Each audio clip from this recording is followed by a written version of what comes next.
Hi, this is Connie. Today I have for you a review of J. Herbin's inks for dip pens.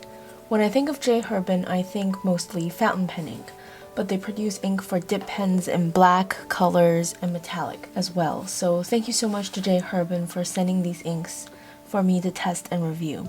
If you stay tuned, there will be a giveaway at the end of this video. To begin, I would like to talk about this calligraphy ink set. It has 5 colors: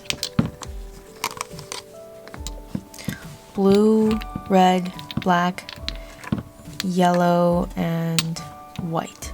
I have tested 4 of the inks on rhodia paper and the white, of course, on black paper. They're all written with a letter principle nib. These inks contain a natural resin, so they stick to the nib but flow very smoothly. And you never have to worry about it getting too thick or getting stuck, and it doesn't require much mixing. The colors are very opaque.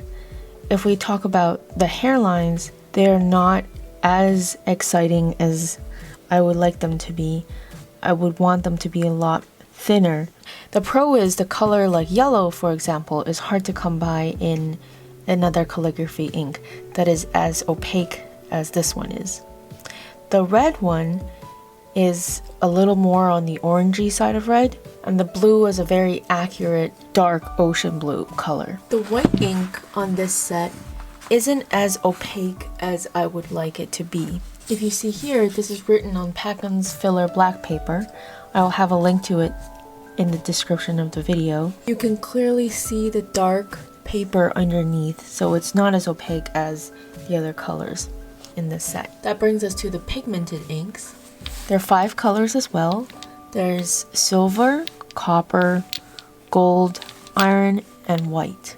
And as you can see more clearly here in the gold, the pigment is down at the bottom, and it requires vigorous shaking before we can use. After it is mixed, however, it stays in suspension for a very long time, and it does not require you to keep on stirring in the middle of using. And this is the same for all the other inks in this set. So looking at the colors, this white, again, written down here, it's not as opaque as I would like it to be. The gold shows up nicely, but it does have a tendency to blob, even when written under the same conditions with the same pressure with the same nib. The silver contains itself a lot better, so there's no issue of blobbing, but it's quite heavy. There's no hairlines where I want it to be. The iron color does not show up very well on black paper. However, it is very pretty on white. Here you can see is the iron color.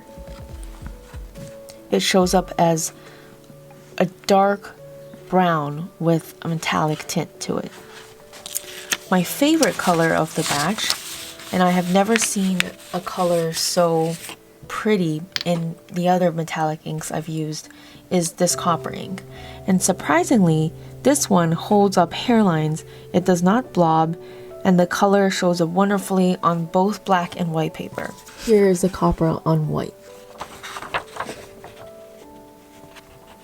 The pro of these inks is that they contain a natural resin to make it flow very, very smoothly. And I have never ever used a more smooth flowing ink compared to these. I would definitely recommend the copper color, and I think the gold, silver are very useful for accents as well. But in straight up calligraphy, they will not give you the hairlines you need if you are using it with a pointed pen. So one more look at the metallic series on white rhodia paper. The gold and silver does hold up a little better on white paper. The gold does not want to blob as much as it does on the black paper. And next we have the Pearlescent inks. These are available in rose, coral, apple green, yellow, and blue. All 5 of these inks, just like the metallic set, also contains the resin. So you basically can use it straight out of the bottle if you wanted to, without having to worry about stirring It's very unlike any pigmented ink in metallic. It's unlike Dr. Martens, it's unlike Pearlescent. It does not clog, but it does have some of its sacrifices, such as, while you see it works really nicely on white paper, on black paper, it is not as opaque. The coral color shows up as a faint whitish pink. The yellow as well, it does not really shine as much as it does on the white paper. The only color that works really well on the black paper is the blue royal. And you can see that shimmer that we're aiming for. And here's the shine on the white paper. The hairlines are very fine, and I would definitely recommend this set for lettering. If, however, you want to letter on black paper with a pearlescent color, you might have to go with Dr. Martens and sacrifice your hairlines. But the hairlines on these on white paper is a lot better than what Dr. Marten can do. And finally, I have for you 2 black inks that J. Herbin carries for dip pens. This one is the India ink, and this is what they call the lawyer's ink. I have compared these 2 black inks with some of the more popular black calligraphy inks on the market. To begin, we'll start with the India ink. The primary component of it is a lacquer found in the Punjab region of India. This has been produced since 1829. It dries very fast. However, I wish the hairlines were a little thinner than it is, because compared to Moon Palace, which is a very popular sumi, the hairline is thicker than what I would like it to be. So I did try to add gum to that to see what would happen. And with gum, it dries a lot slower. And also it does blob a lot, and I do not see a very big change in the hairlines. So this would be a good drawing ink, but for calligraphy, if you're looking for delicate letters, this may not be the choice. And finally, my favorite is the lawyer's ink. On the website, it mentions that it is an intense black, and I understand that that throws people off a little. In reality, it is not anything so dark that should scare you off. This ink was used by French notaries to write official acts, and it said that it would be legible for 300 years. It is, however, not as acidic as I expected it to be. So J. Herbin has told me that this ink is preserved by wood tannin, so that might explain the fact that this ink has a very floral scent to it. It smells very nice. It's the nicest smelling ink I have ever used that's black. This is the result straight out of the bottle with a linear principle on rhodia paper. And I tried adding gum and more gum, and the result is not too dramatic.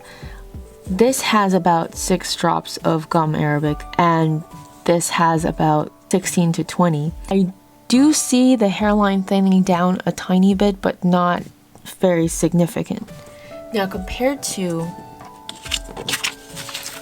the 2 modern day inks, the Nacree and the Old World, the hairline is not as fine as those. However, it is a lot finer